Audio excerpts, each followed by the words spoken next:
Welcome to Thunderdome. Death is calling. Won't you pick up? So that wasn't weird, was it? Welcome all to another lovely episode of the BLAMB Dino Jam. So normally I wouldn't talk about anything in the news because the news doesn't really interest me. But today I wanted to discuss politics.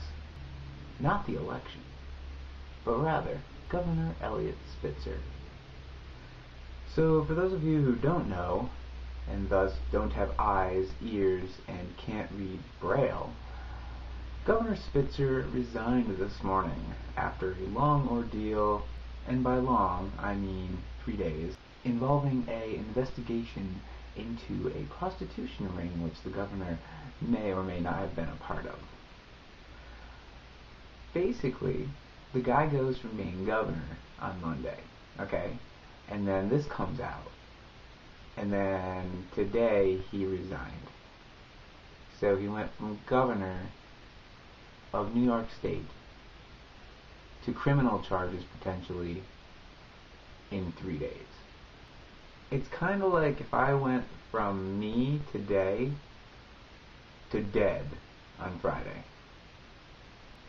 Pretty weird, huh? Some sources have said that the governor may have spent upwards of $80,000. $80,000.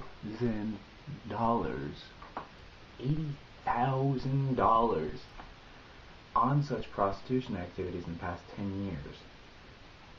That's a lot of money.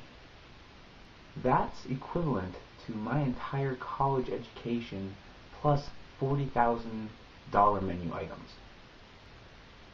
That's a shitload of fruit and yogurt parfaits. So many might ask, what are the children of the country going to say when they hear that a governor partook in such activities? Seeing that one of our presidents kind of did this too. So, I pose this to you.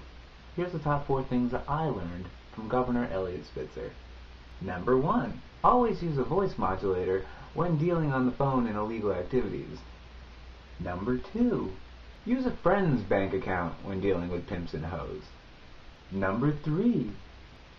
Don't get busted. And number 4. Absolute power gets you laid. Absolutely.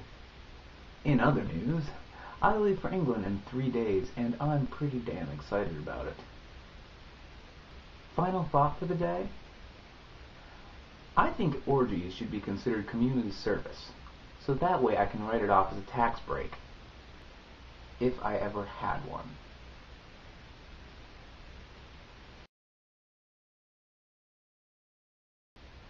Catch y'all on the flip side.